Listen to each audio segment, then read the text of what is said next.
Soy Carmen Morel, licenciada en enfermería. Hace 25 años que me desempeño en esta profesión.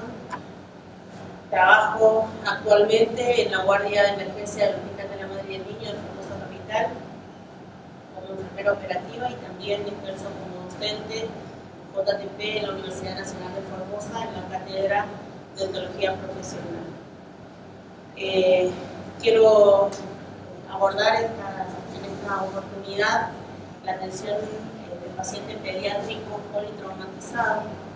La idea de esta charla, bueno, lo primero que quiero decir es que esto está basado en material que conseguí, lo más actualizado del Hospital Garrahan, acerca de unas actualizaciones que se hicieron con la utilización de algoritmos en la emergencia de pediatría.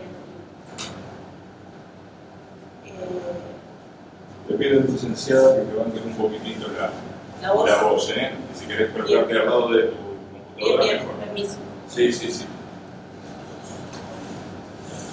Bueno, como para dar inicio, la urgencia es uno de los momentos de mayor vulnerabilidad de la atención sanitaria. Se requiere reducir al mínimo los errores y el manejo exitoso de estos pacientes en la emergencia depende del diagnóstico inmediato y del tratamiento.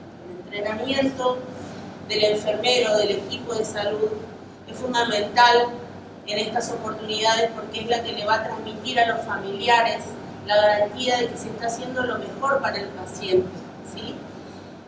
Nosotros que tenemos la oportunidad de trabajar con niños, siempre trabajamos bajo presión porque el familiar está generalmente a nuestro lado. Entonces tenemos que ser cautos y correctos a la hora de desempeñarnos, ¿sí?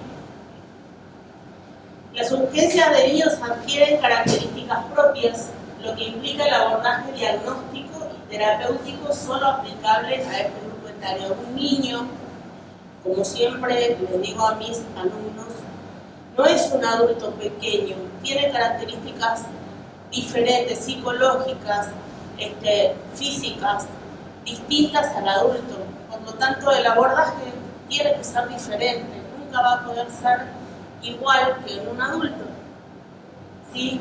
El equipo de salud completo debe estar capacitado para reconocer y otorgar esos cuidados necesarios durante las horas iniciales. Y el abordaje de este tipo de situaciones es a menudo tiempo sensible. De aquí surge la importancia del reconocimiento y la terapéutica en tiempo y forma. Vuelvo a repetir que los errores en la atención inicial de una urgencia o una emergencia pueden conducir a un fracaso en la respuesta al tratamiento, estudios diagnósticos y tratamientos innecesarios e incluso aumentar la mortalidad. La implementación de protocolos y algoritmos unifica criterios de atención y mejora la calidad asistencial, disminuyendo el riesgo de errores. ¿Cuáles son los objetivos de esta charla? Reconocer el abordaje inicial en el manejo de situaciones de urgencia y o emergencia, promover el uso de algoritmos o protocolos de actuación como una medida más en la seguridad del paciente, unificar criterios de atención y disminuir los errores, fomentar el uso adecuado de recursos y considerar la derivación oportuna. Antes de continuar, quisiera comentarles que en la experiencia diaria, habitualmente nosotros nos encontramos con errores generalmente en el traslado. El paciente politraumatizado es un paciente que debe abordarse desde el momento que se presta la primera asistencia y se debe considerar como hora de oro desde el momento en donde inicia o donde se produce el evento que provocó el traumatismo o el politraumatismo en el niño. Es decir, que donde nosotros comenzamos la atención al paciente, nosotros como equipo de salud, va a ser en el momento en que se le presta la primera atención, no en el hospital en donde se lo va a asistir, ¿sí? La idea del servicio de la enfermería o de la guardia de pediatría, en este caso, tiene que ver con la continuidad en el tratamiento del paciente y no simplemente iniciar de cero la atención. La definición del politraumatismo es aquel trauma que produce lesiones que involucran 2 o más órganos o 1 o más sistemas. El politrauma o trauma grave pediátrico constituye el daño corporal resultante de lesiones que afectan a varios órganos o sistemas, o incluso a uno solo, pero con la intensidad suficiente como para poner en peligro la vida o la sobrevida sin secuelas. La edad del paciente define condiciones físicas, fisiológicas y psicológicas muy importantes, que es lo que les decía al inicio. Considerar que el tamaño corporal provoca que la energía de un impacto se transfiere y sea absorbida en una masa de menor concentración de órganos y las lesiones puedan ser de mayor magnitud que lo esperado, es decir, que yo tengo una masa tan pequeña que el impacto puede provocar lesiones internas aún sin que nosotros podamos reconocer lesiones externas, no haber evidencia de sangrado, ¿sí? La elasticidad y flexibilidad de los tejidos puede asociarse a lesiones de órganos en ausencia de lesiones externas.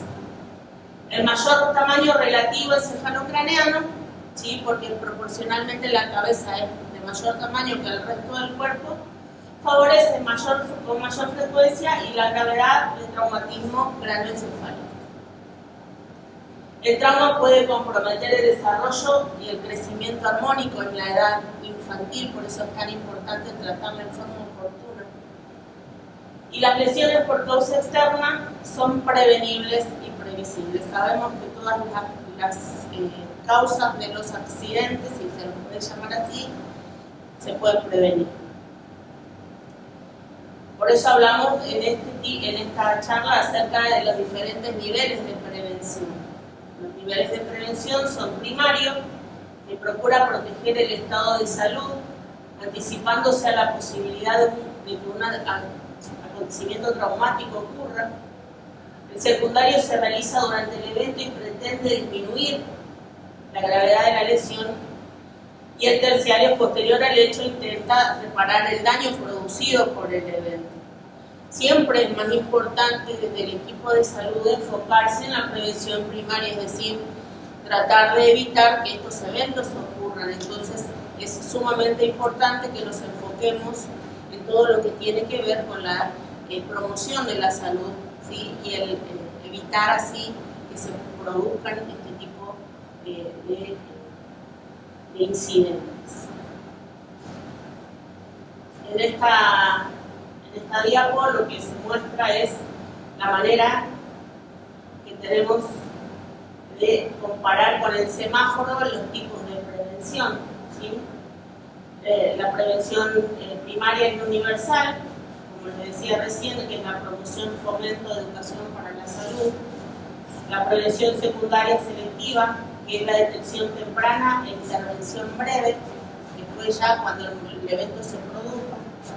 Y el nivel de prevención terciaria, en donde se trata de establecer tratamientos, rehabilitación y prevención de las secuelas una vez que el evento ya está producido, ¿sí?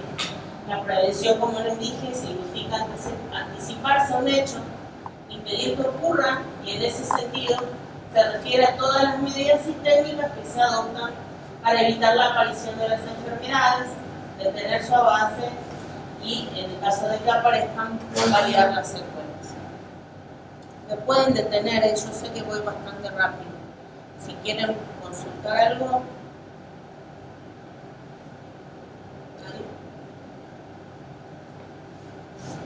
Como les decía inicialmente, la atención inicial debe llevarse a cabo de manera ordenada y sistemática para alcanzar la mayor efectividad y la máxima eficiencia en el abordaje.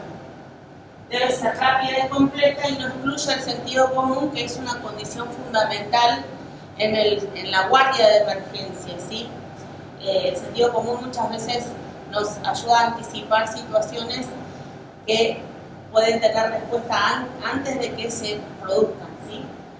Su cumplimiento estará a cargo de un grupo de médicos y enfermeros liderado por el profesional de mayor experiencia. Acá no nombra si es el médico o el enfermero el que tiene que tener a cargo, habla del profesional de mayor experiencia, ¿sí?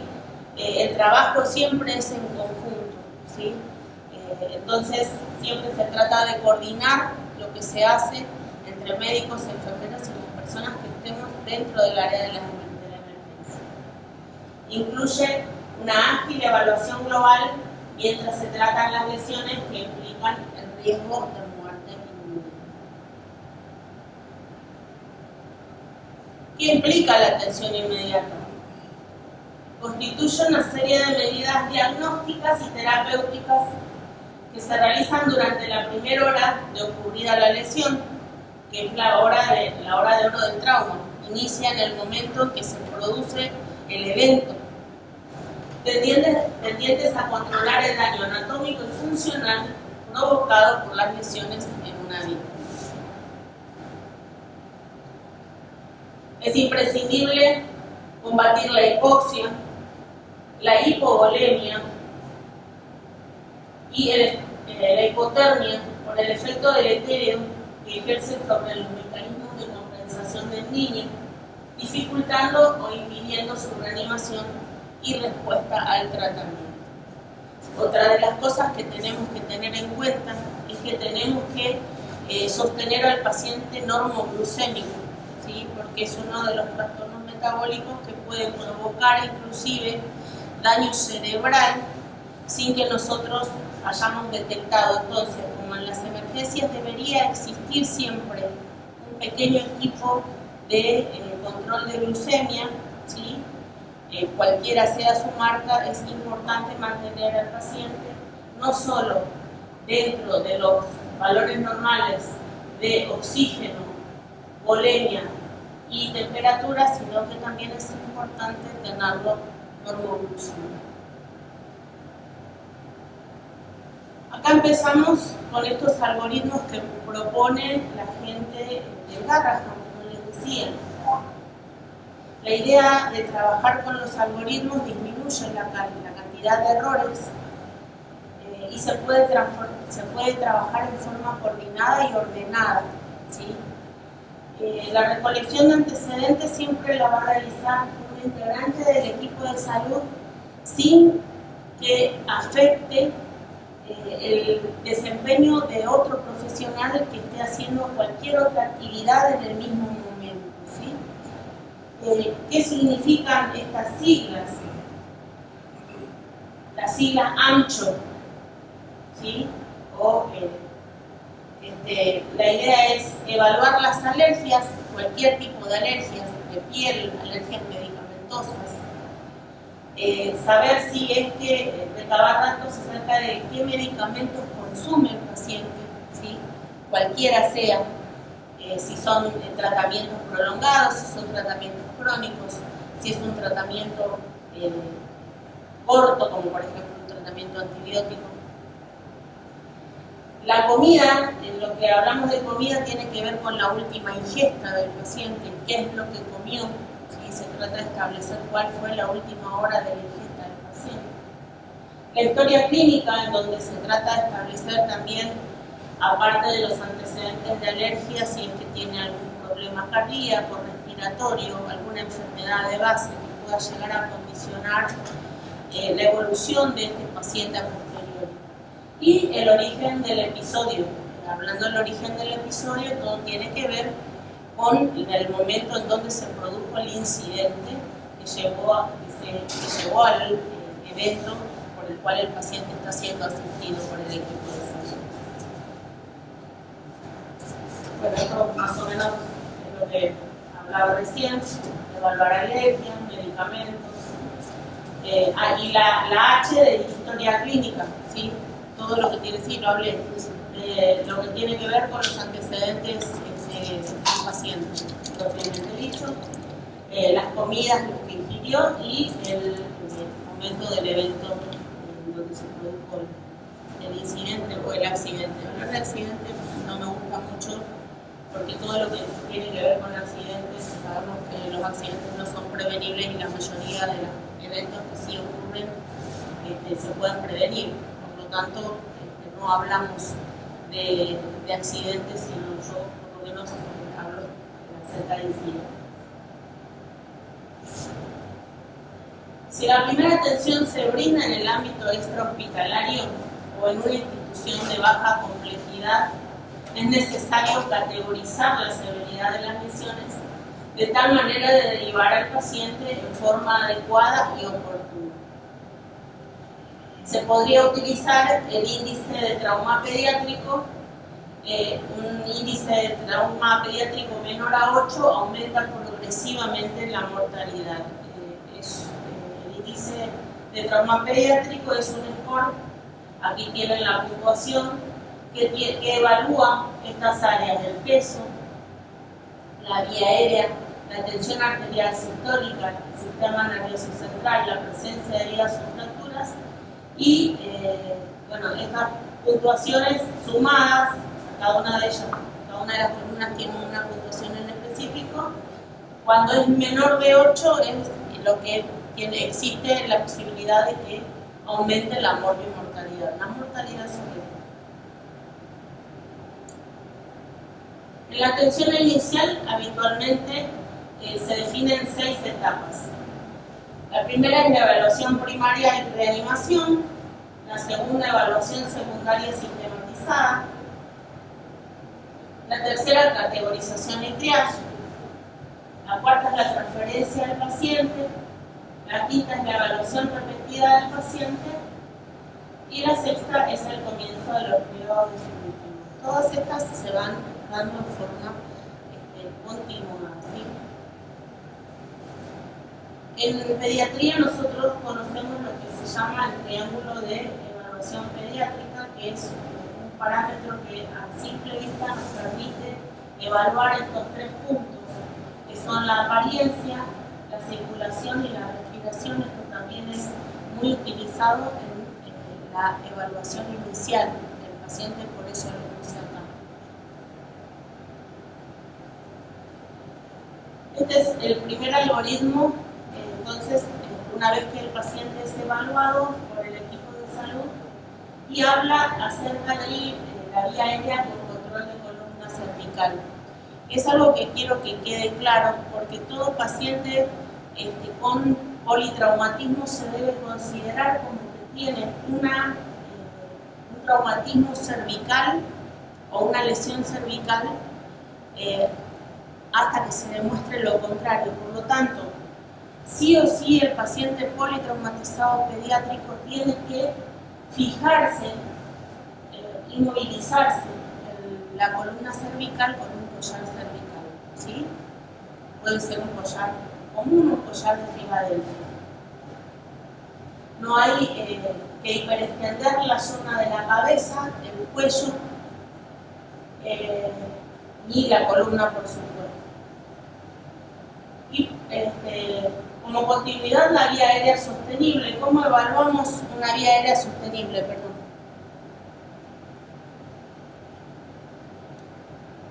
Nosotros al recibir al paciente lo primero que hacemos es ver el estado de conciencia. Si el niño habla, llora, se ríe, está consciente de alguna manera, vamos a administrar oxígeno por máscara con reservorio con una FiO2 del 100%, es decir, le vamos a otorgar oxígeno por máscara con reservorio a 15 litros por minuto, ¿sí?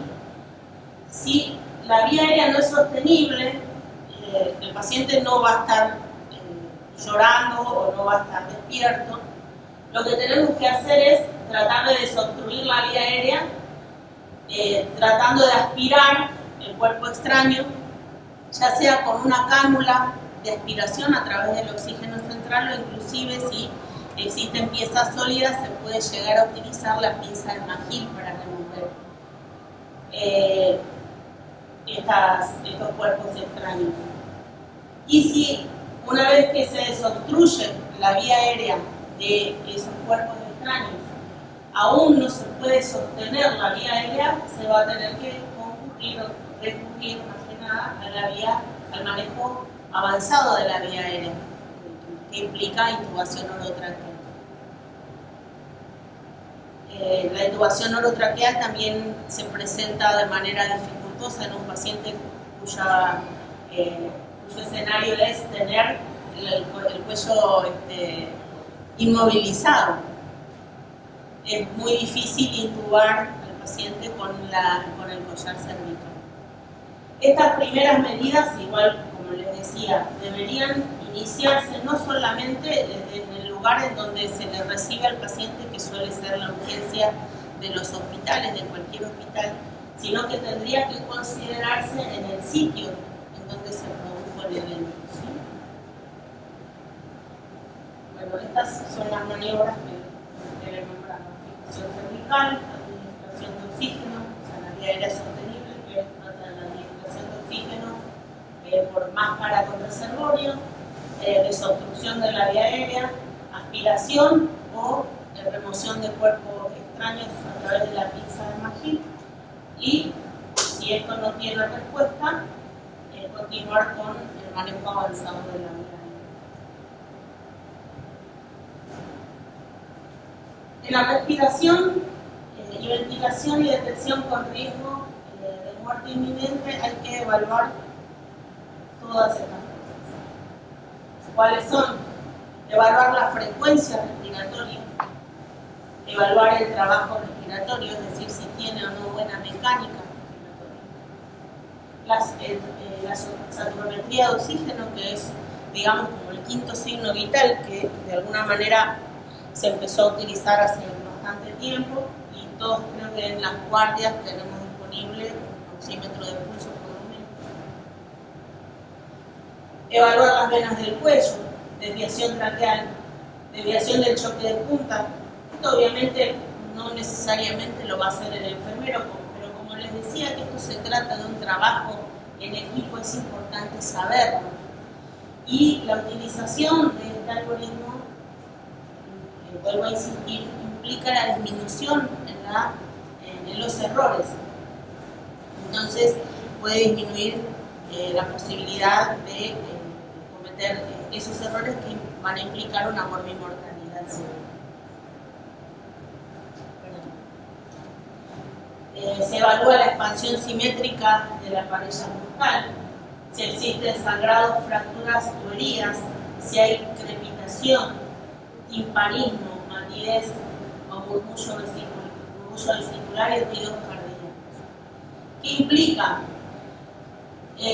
Si es que existe un neumotórax hipertensivo, la urgencia implicaría realizar una punción con un catéter 14 o 16 en el segundo espacio intercostal, línea medio clavicular, para drenar el neumotórax. Si hay un neumotórax abierto, hay que ocluir el sitio donde está la punción o la herida, pero siempre dejando un extremo libre. Eso lo tenemos que saber nosotros como enfermeros. Si hay un neumotórax masivo, hay que reponer volumen, ¿sí? La reposición de volumen obviamente se va a hacer a través de vías periféricas, si es que existe la posibilidad de contar con dos vías de grueso calibre. Siempre el enfermero que trabaja en pediatría es bastante renuente a realizar vías de grueso calibre, y sin embargo nosotros que hacemos emergencias sabemos que las vías de grueso calibre son fundamentales para la reposición de volumen en poco tiempo. Así que es fundamental que el más pericioso de las personas que trabajan en la guardia o en el sistema de emergencia procure las vías periféricas de manera tal que se puedan realizar de forma rápida. Rápida implica no más de 2 funciones anteriores para hacer esta reposición de volumen. Bueno, si es que existe tórax inestable, ustedes van a ver que el tórax inestable, el paciente tiene el tórax, cuando en vez de ser simétrico se mueve en forma discordante. En eso, bueno, se trata de estabilizar el tórax en forma externa. Si hay una contusión pulmonar se administra oxígeno a presión positiva.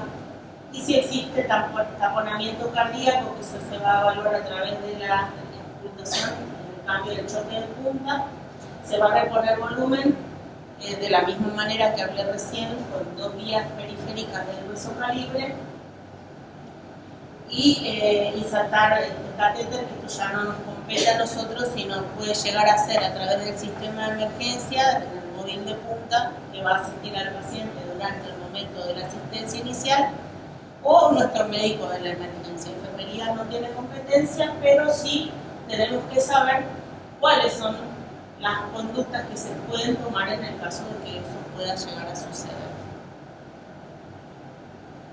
Circulación, que es el otro algoritmo. Si existe hemorragia visible, lo que tenemos que hacer es compresión local, ¿sí? No se recomienda el uso del torniquete, porque el torniquete puede dañar el paquete nervioso, no solo el vascular. Entonces se hace compresión sobre la herida. Y en el caso del shock, como les decía recién, nosotros sabemos que para el shock compensado podemos tener varias horas, bastante tiempo para actuar, pero el descompensado, entre el descompensado y un paro cardíaco podemos tener minutos.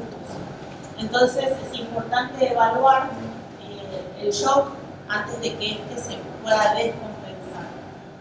Para esto es importantísimo la presencia, contar con 2 vías periféricas de grueso calibre, o en su defecto, si no se puede llegar a realizar, como les dije recién. ¿Qué pregunto? Sí. ¿Por qué no es periférica? Porque es la manera que vos vas a tener de aportar mayor cantidad de volumen. Y tienen que ser de grueso calibre. Es 2 vías periféricas, de grueso calibre. De un calibre con un 24 o un 22 no te sirve. Depende del tamaño del paciente, una vía de grueso calibre puede llegar a ser un 20, por ejemplo, en un niño de 1 año o menor de 1 año. Y en los niños más grandes empezamos a hablar de 20, 18, 16, inclusive hasta 14. En los niños, nosotros tenemos un grupo etario, o atendemos en la guardia de emergencia, un grupo etario comprendido entre el mes de vida y los 14, o sea que tenés una variedad de tamaños que va desde un recién nacido, que puede haber sido prematuro, hasta un niño de 14 años que puede tener la contextura de un adulto normal, un adulto. Inclusive hay niños obesos que sobrepasan el índice de masa corporal normal, que se tienen que atender en la guardia de pediatría porque son niños. Entonces, bueno, el calibre de la vena va a depender, el calibre del catéter va a depender del tamaño de tu paciente. Mientras más grueso vos le puedas aplicar, le puedas administrar, va a ser la vía periférica, va a ser mejor, porque es la que te permite administrar grandes volúmenes de líquidos, ¿sí? Vos tenés que pensar que, bueno, que si no se puede realizar estas vías periféricas, lo que se puede llegar a hacer es una vía intraósea, que es la que va a suplir, sí. También puede ser 2 vías para administrar diferentes tipos de líquidos. Eso estaba por hablar ahora. En general, la reanimación inicial con líquidos comienza con cristaloides. ¿Cuáles son los cristaloides? La solución fisiológica o el Ringer lactato, ¿sí? Se inicia a un volumen de 20 mililitros por kilo intravenoso. Bolos, quiere decir que van rápido, es lo que yo te decía con respecto al tamaño del catéter. Si tenés un catéter 24, la reposición de volumen no va a ser la adecuada, nunca vas a lograr administrar líquidos rápidamente. Esta se puede repetir hasta 3 veces, es decir, hago 20 mililitros por kilo, no responde, se evalúa al paciente, se vuelve a administrar 20 mililitros por kilo, no vuelve a responder, se va a hacer 20 mililitros más, y si este paciente no tiene respuesta al volumen, hay que pensar en una transfusión de glóbulos rojos, ¿sí? La transfusión de glóbulos rojos va a ocupar una vía periférica seguramente mientras se siguen administrando líquidos por la otra vía. Esta transfusión se debe hacer a 10 mililitros por kilo, y si no hay respuesta, se tiene que considerar que la pérdida de la volemia es mayor a 40%, entonces se tienen que iniciar protocolos de transfusión masiva, que son transfusión de glóbulos rojos, transfusión de plaquetas y transfusión de plasma. ¿Sí? Obviamente que acá existen competencias que no son necesariamente de enfermería, pero como les decía, el equipo de salud del paciente politraumatizado grave. ¿Sí?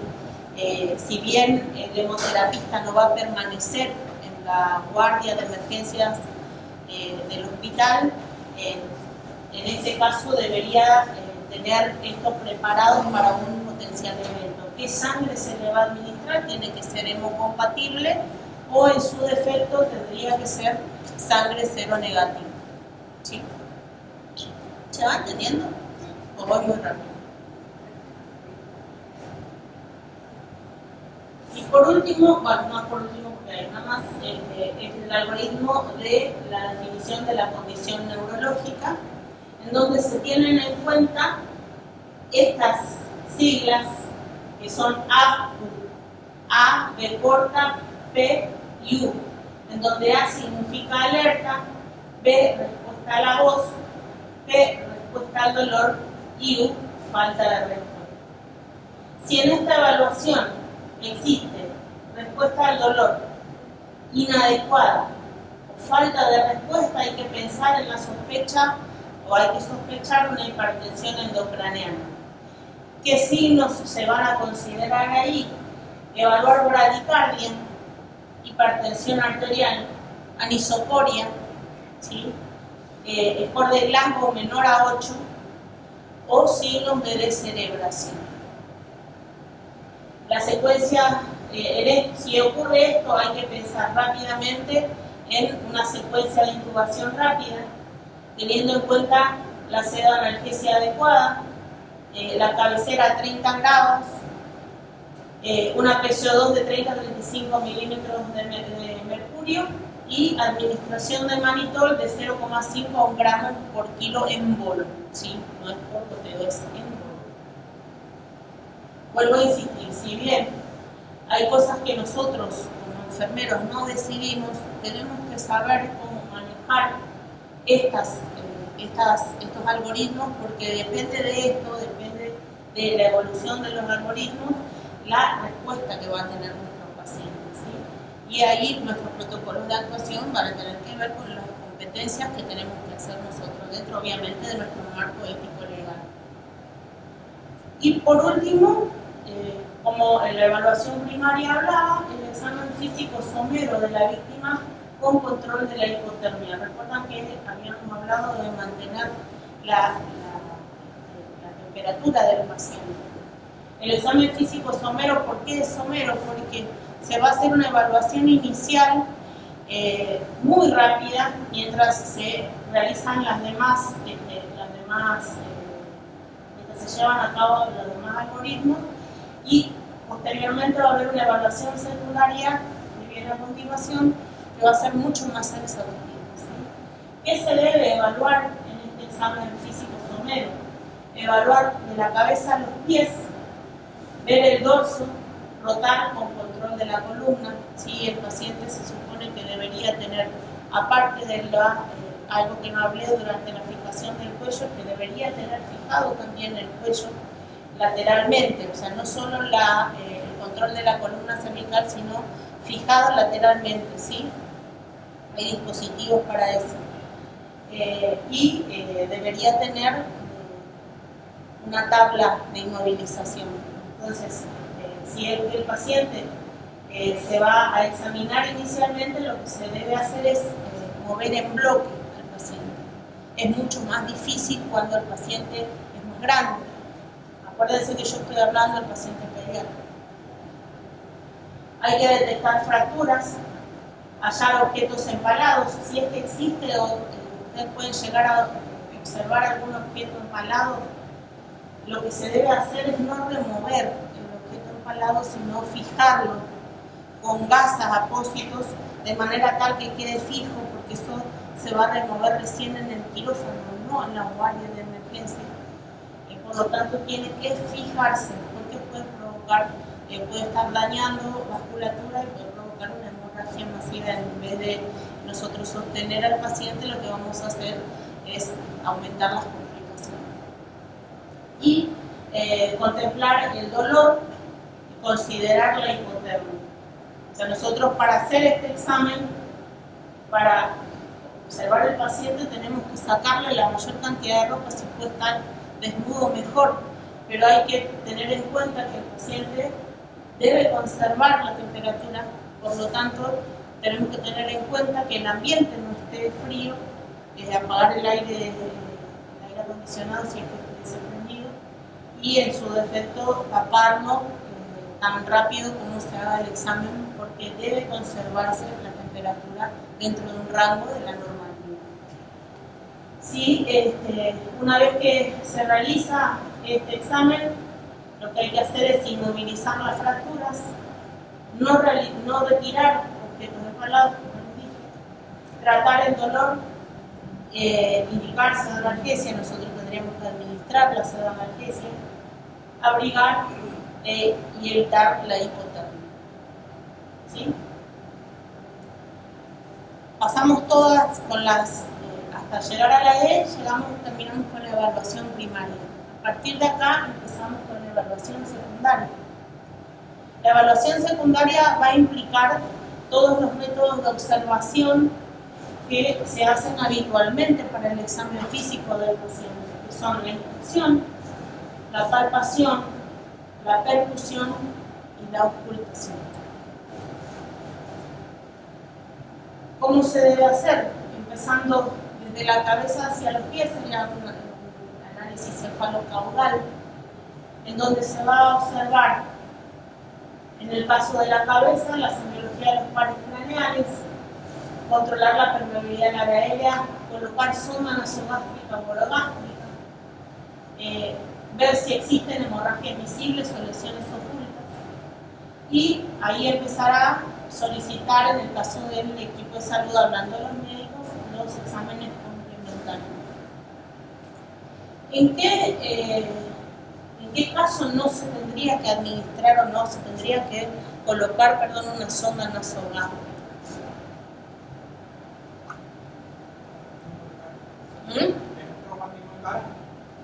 No necesariamente. Igual lo digo más adelante. Sospecha de fractura de base del cráneo.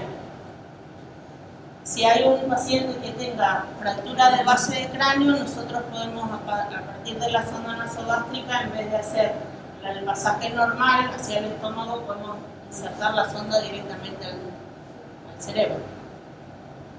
En cuyo caso se puede evaluar la colocación de una sonda orogástrica, obviamente con la protección, con un mordillo adecuado, con la utilización de la cánula de Mayo.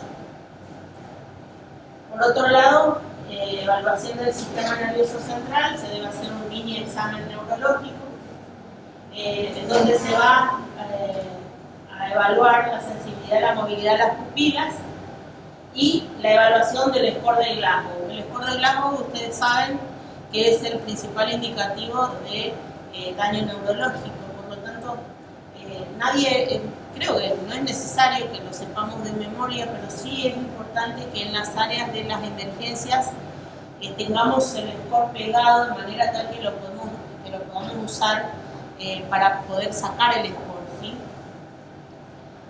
Hay que evaluar y controlar la inmovilización de la columna cervical, que ya se supone que tendría que estar hecho a partir de la evaluación inicial. La presencia de heridas o hematógenos, estábamos acá.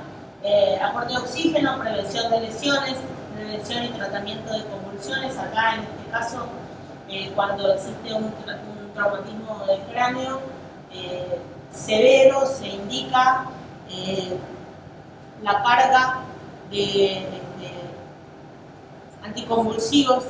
Actualmente se usa el levetiracetam también como una opción a la fenitoína. La dosis de carga es una dosis que se administra 20 miligramos por kilo y se debe administrar en 15 minutos hasta 30 minutos y no más de eso. Es una carga que no vaya en ese tiempo, no resulta carga, no es fiable, digamos, ¿no? Puede no llegar a tener el efecto deseado, que es evitar las convulsiones. Por otro lado, bueno, el cuello, evaluar la tráquea, los vasos del cuello y las partes blandas.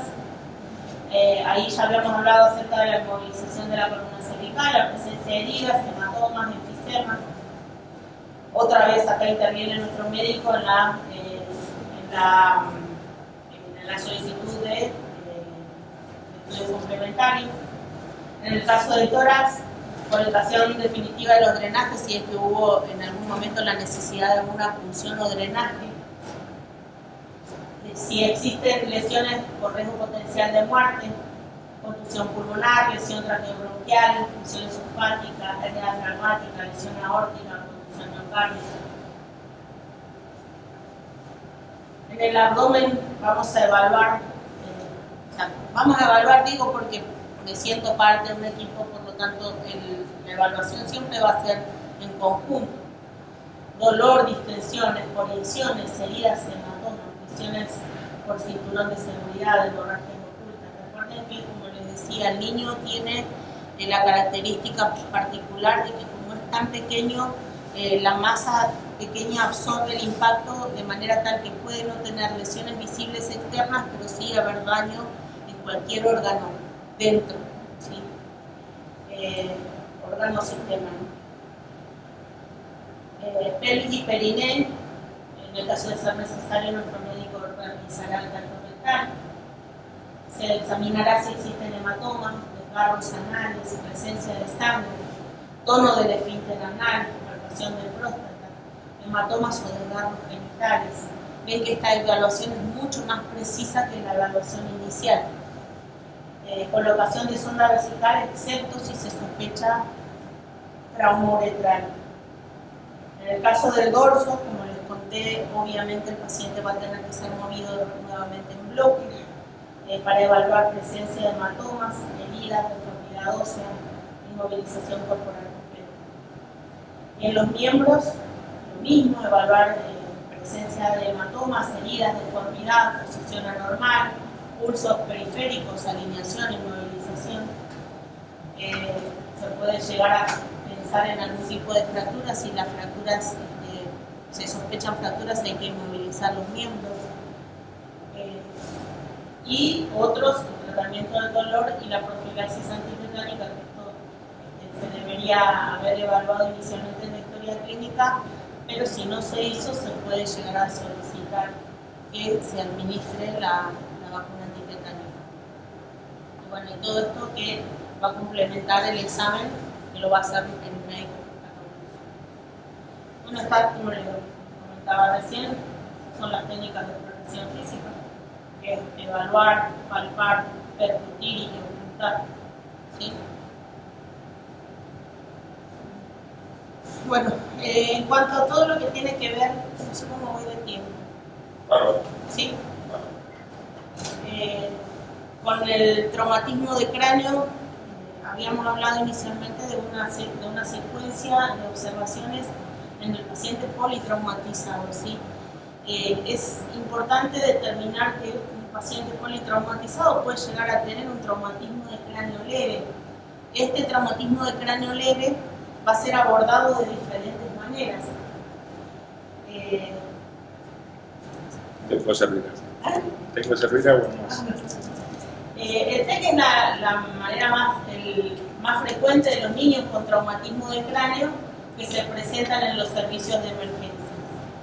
En Estados Unidos representa motivo de consulta de casi 500.000 pacientes y de al menos 29.000 hospitalizaciones anuales. Las causas más fáciles de estos TEC son las caídas, aproximadamente el 50%, accidentes de tránsito, pasajeros de vehículos, peatones, bicicletas, etc. Atracos, accidentes deportivos y abuso. Estos mecanismos causan traumatismo de cráneo dañado en la mayoría de los pacientes. Los traumatismos de cráneo en los niños suelen ser leves y no están asociados con injuria cerebral y secuelas a largo plazo. Un pequeño porcentaje de ellos puede padecer injuria cerebral traumática clínicamente importante. Injuria cerebral traumática clínicamente importante, ¿sí? ¿Por qué les remarco esto? Porque esto aparece en varias oportunidades más a lo largo del desarrollo. Y el desafío implica identificar esos traumatismos de cráneos leves, limitar la realización de RX o TAC por la exposición a radiación y sus eventuales consecuencias y las internaciones innecesarias. La tomografía, si bien es un método simple, digamos, que se puede llegar a contar prácticamente en todos los hospitales, actualmente no es inocuo para el niño porque puede llegar a ser potencialmente carcinogénico, y cuanto más pequeño sea el niño, es decir, menor de 1 año, tiene mayor posibilidad de desarrollar un cáncer, ¿sí? Entonces se trata de limitar la cantidad de tomografías, salvo con las pautas que les voy a remarcar. Es un simple método diagnóstico, es rápido y preciso para diagnosticar la injuria cerebral traumática clínicamente importante, la ICSI, ¿sí? El riesgo potencial es producir mortalidad por cáncer, como les decía recién, 1 en cada 1000 niños en menores de 1 año, y a partir de los 10 años, 1 cada 5000 niños puede desarrollar cáncer por haberse expuesto a la tomografía, ¿sí? Que hay alta exposición a rayos. Cuando se consideran todas las tomografías computadas en niños con TEC leve, se advierte que solo el 8% surgirá algún hallazgo en la tomografía computada. Únicamente en el 1% se observará una injuria intracerebral, y en el 0,1 a 0,6% parecerá una lesión que requerirá intervención neuroquirúrgica. O sea, ve que es muy baja la incidencia o la necesidad de cirugías neuroquirúrgicas para paliar un traumatismo craneoencefálico leve. Entonces, exponer al niño a una tomografía sería en vano si es que no se toman los recaudos necesarios. Desde que el uso de la tomografía como método diagnóstico se volvió masivo y accesible, el número solicitado para evaluar a los niños con TEC leve creció más del doble entre 1995 y el 2005. La determinación de predictores de alto riesgo nos ayuda a reconocer niños con bajo riesgo de injuria cerebral traumática clínicamente importante, y así también disminuir el uso innecesario de las tomografías computadas de salud. La aplicación de algoritmos a través de estos predictores facilita la toma de decisiones. Hay,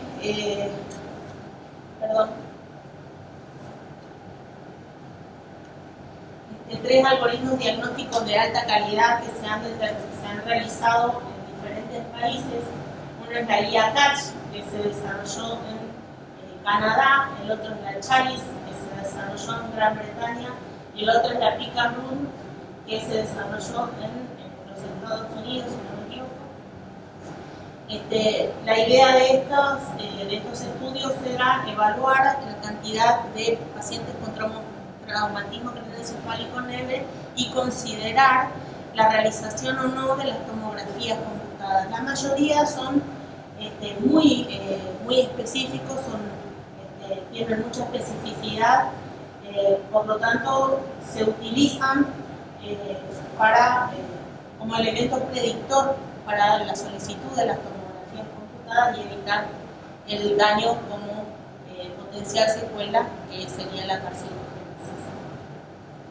En abril del 2017 se publicó un artículo australiano que comparaba la evaluación de 20.000 pacientes con TEC según el CHALIS, CACH y PICA-RULES. El PICA-RULES con el PICA-RULES se pudieron identificar a todos los niños con injuria cerebral traumática clínicamente importante, incluso aquellos que requirieron un procedimiento quirúrgico. Entonces, consideraron ellos en Australia que sería más conveniente realizar la evaluación del paciente a través del PICA-RULES. Son pautas que están muy precisas y La diferencia que tiene este pick and rules con las otras dos, con el catch y con el chalice, es que tiene una división, digamos, entre la etiología, o sea, la edad sobre el grupo etario. Son niños menores de 2 años y mayores de 2 años, y son bastante específicos. La evaluación de los niños menores de 2 años resulta más dificultosa. La injuria intracerebral puede presentarse con poca o nula sintomatología. Ante un trauma de cráneo menor puede presentar fractura de cráneo e injuria cerebral traumática clínicamente importante. Este grupo etario es el más expuesto al maltrato, los menores de 2 años. Por eso esta diferencia epidemiológica exige definiciones y conductas diferentes en los niños mayores y menores de 2 años. En el TEC-LEVE, en menores de 2 años, los hallazgos clínicos de traumas de cráneo en un niño que se encuentra alerta o despierta ante el abuso tacto suave, o en un mayor de 2 años, un niño con un score en la escala de Glasgow de 14 a 15 en la evaluación inicial, sin signos de fractura de base de cráneo y con examen neurológico normal. En el niño que presenta un TEC leve en menores de 2 años, el score de Glasgow de 14, persistente, o alteración de la conciencia o fractura de cráneo palpable, se tiene que tener en cuenta. Como les dije recién, el score de Glasgow es el que permite valorar el estado de conciencia. Se considera como un porcentaje, una puntuación persistente a 14. Recuerden que el mayor score es el 15. Si persiste los 14 o menor, es indicación de tomografía de cráneo. Un porcentaje menor en la escala de Glasgow, esto no es electrocardiograma, es el score de Glasgow, tiene alta probabilidad de injuria craneal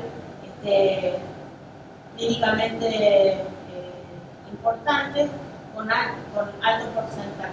La tomografía de cerebro es indicación absoluta en estos casos.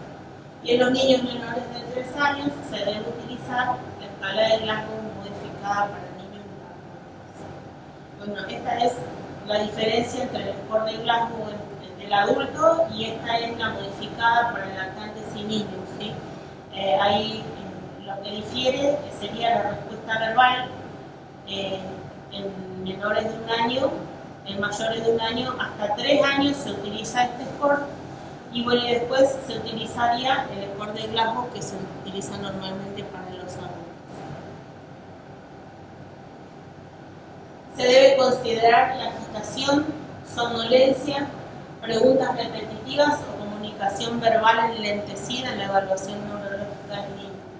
Es importante darle valor a la observación de los padres con respecto al comportamiento de los hijos, porque los padres son los que van a saber de qué manera se comportan habitualmente ellos, y si ellos logran observar o logran determinar que existe un comportamiento anormal en los niños, nos tiene que llamar la atención, no podemos pasar por alto.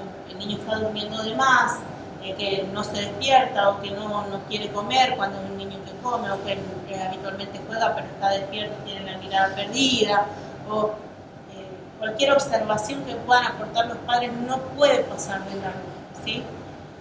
La fractura de cráneo palpable también es indicación de tomografía computada, ya que puede asociarse a injuria cerebral traumática clínicamente importante. Estos predictores clínicos indican la realización de una tomografía computada del cerebro. Estos niños tendrán un riesgo de sufrir una injuria cerebral traumática clínicamente importante de 4,4%.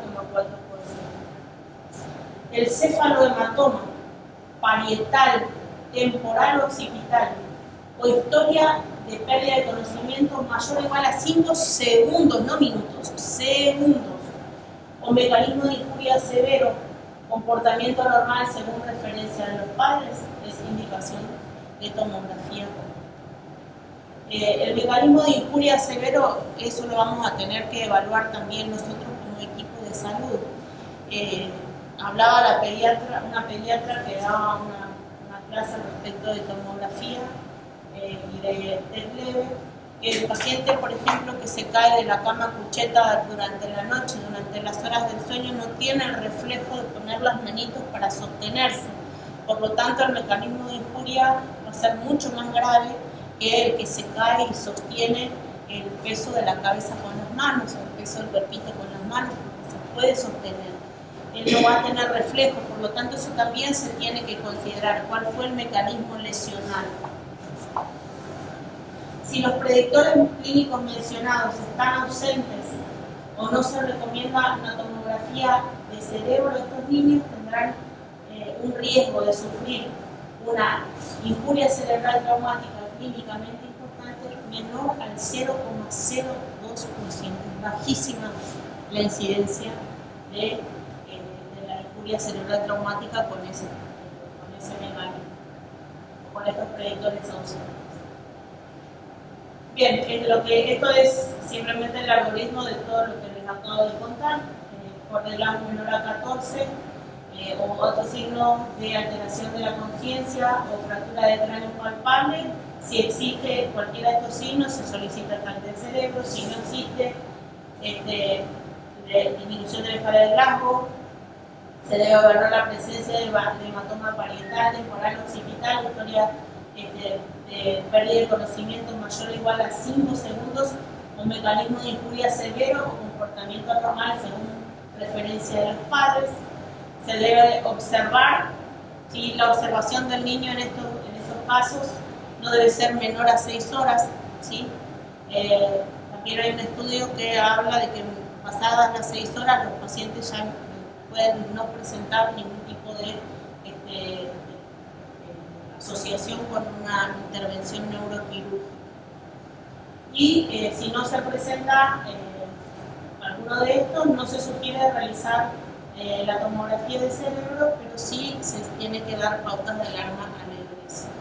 Una de las cosas que no nombré es que si el paciente presenta un cefalohematoma en la parte frontal, tampoco está asociado a eventos de injuria cerebral clínicamente importante. Por eso habla acá de los cefalohematomas parietal, temporal o occipital, más no del frontal. ¿Sí?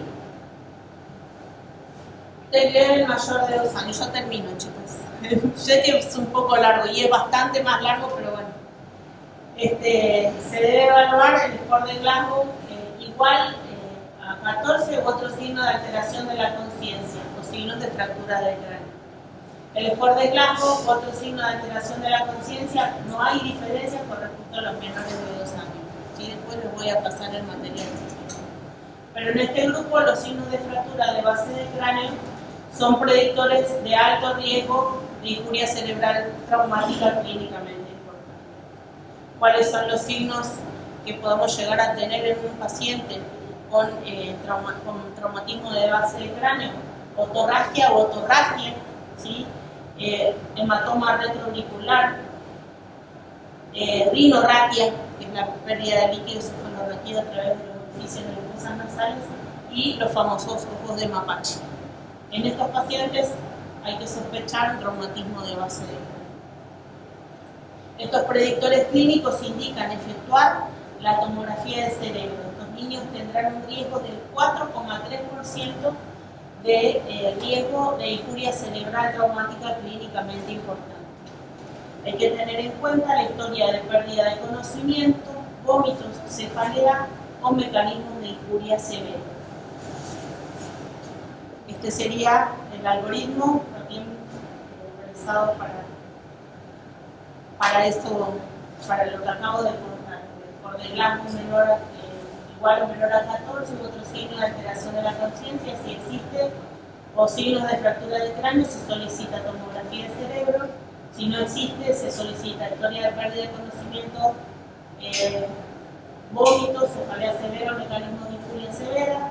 Si hay alguno de estos, se observa o se solicita la tomografía de cráneo, depende de la experiencia del médico, en este caso, los hallazgos clínicos múltiples, empeoramiento de signos y síntomas durante la observación, y si no hay historia, si no hay historia de pérdida de conocimientos, vómitos, etc., no se sugiere realizar tomografía de cerebro y sedar el alta con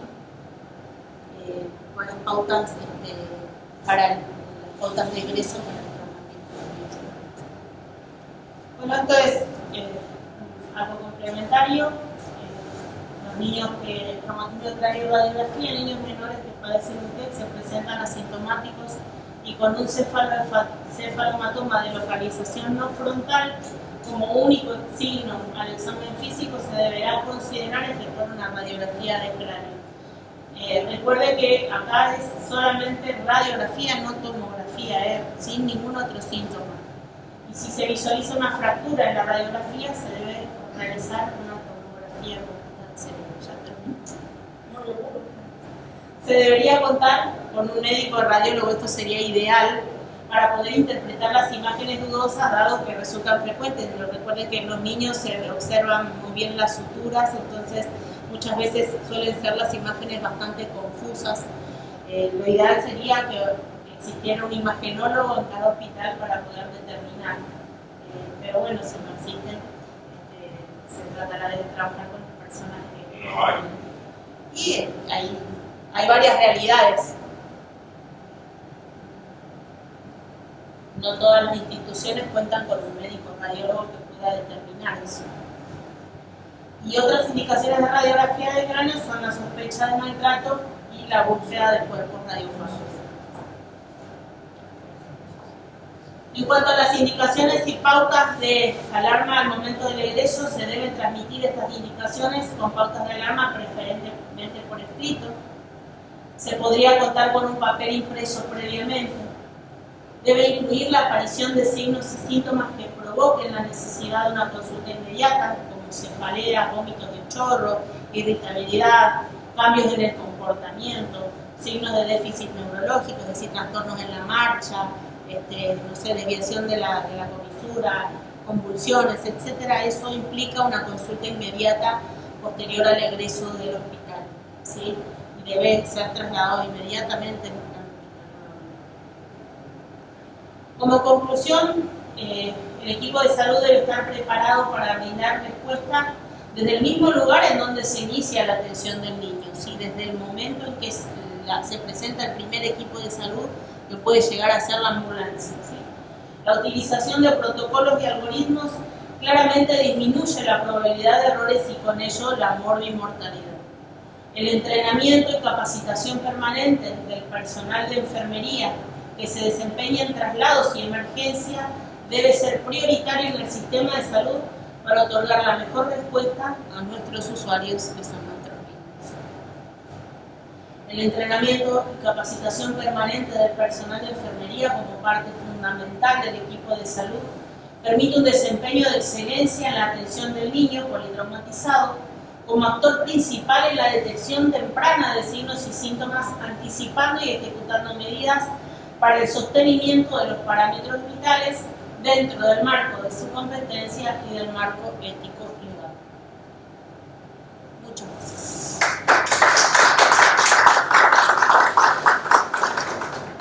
Bueno, vamos a abrir preguntas para la disertante. ¿Hubo algún inconveniente con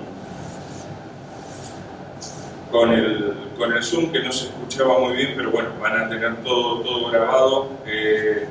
Si alguien quiere preguntar algo, la cosa funciona así. A nosotros desde el Ministerio nos exigen que si ella dio una capacitación, ella como mínimo haga 5, 6, 10 preguntas de lo que dio y que la traslade a ustedes, pero que no la responda el otro disertante que viene después. No importa que se equivoquen, el tema es que ustedes puedan consultar y puedan responder o no lo que ella recién entregó. Así me gustaría que hagas 4 o 5 preguntas, no importa si no les quedó claro el concepto, no hay ningún problema. El tema es que se tiene que hacer. Lo mismo va a suceder con el disertante que viene. Y aprovechen que fácil, los de Paraguay fueron al congreso que hicimos en Buenos Aires. ¿No? yo le decía recién, hubo como 522 personas y venía acá y tan poca gente, vos decís, bueno, wow. Pero bueno, han decidido hacerlo algunos por Zoom y otros solicitar videos. Veo caras de preocupación, pero vos tiré la pregunta, después la referencial, la contestás vos, que no se acuerda. Sí. Hacer una consulta. Ay, Aquí en Formosa, ¿cómo se maneja cuando existe algún evento de accidente de tránsito? ¿Quiénes son los primeros en llegar en un momento? Y realmente todos los eventos que se producen fuera del área hospitalaria, la potestad, digamos, le corresponde al servicio de emergencias, que es el CIPEC. Ellos son los que hacen la atención inicial, que son los que deberían evaluar soberanamente al paciente, realizar la fijación y sostenimiento de la vía aérea, la fijación de la columna cervical, la posibilidad de contar con las vías periféricas permeables, etc. Toda la secuencia que se dio con el uso de algoritmos deberían empezar ellos en el lugar en donde se asiste inicialmente al paciente. Mientras más rápido se da la asistencia, más rápido, mejor probabilidad de sobrevivir y menor posibilidad de mortalidad van a tener los pacientes. La asistencia es miran de la complejidad del hospital donde te van a trasladar o miran algún seguro de... Nosotros como sistema de salud acá en la provincia va directamente al hospital público y el hospital de referencia nuestro es el Hospital de la Madre y el Niño. Porque en nuestro caso, por ejemplo, en Paraguay, actuamos como voluntario y muchas veces la capacidad de la gente que llevan, muchas veces ahí se pierde tiempo en la asistencia inmediata para... ¿No existe un servicio de asistencia? No existe todavía ese CM, pero muchas veces no está en el lugar de tenemos. Claro, no, por supuesto que eso también va a depender del lugar en donde se produzca el evento, y la llegada tampoco está garantizada en pocos minutos, o sea, eso ya va a depender. Es toda una red bastante compleja, o sea, está manejado por radiooperadores, puede llegar a ser inclusive la respuesta brindada desde el 911, es decir que existe posibilidad de que se pierdan minutos. Sí. ¿Ustedes en Paraguay tienen sistema de salud pública también?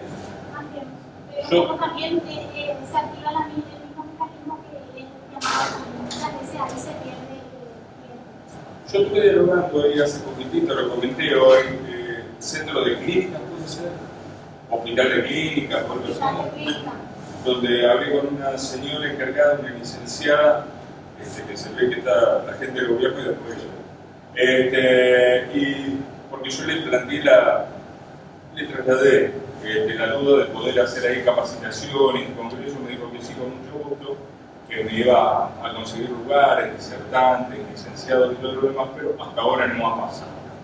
Tengo el nombre anotado por acá, pero seguramente si ustedes lo pueden allanar el camino, mucho mejor. Justo el día que llegué al hospital de clínica, había corridas, idas, venidas por un caso extraño que hubo, pero bueno, salimos de ahí con la promesa de hablar. Después hablamos con dos doctores que están en la guardia, que me dijeron, invitaron que nosotros queremos participar, tengo incluso los nombres aquí. Y lo que preguntás vos está muy bueno, porque yo lo que estoy viendo a medida que recorro toda Argentina es que en todos lados debería funcionar como dice la licenciada, pero no en todos lados están así. Sí, en el caso incluso de en que, muchos lados hasta ni hay triage.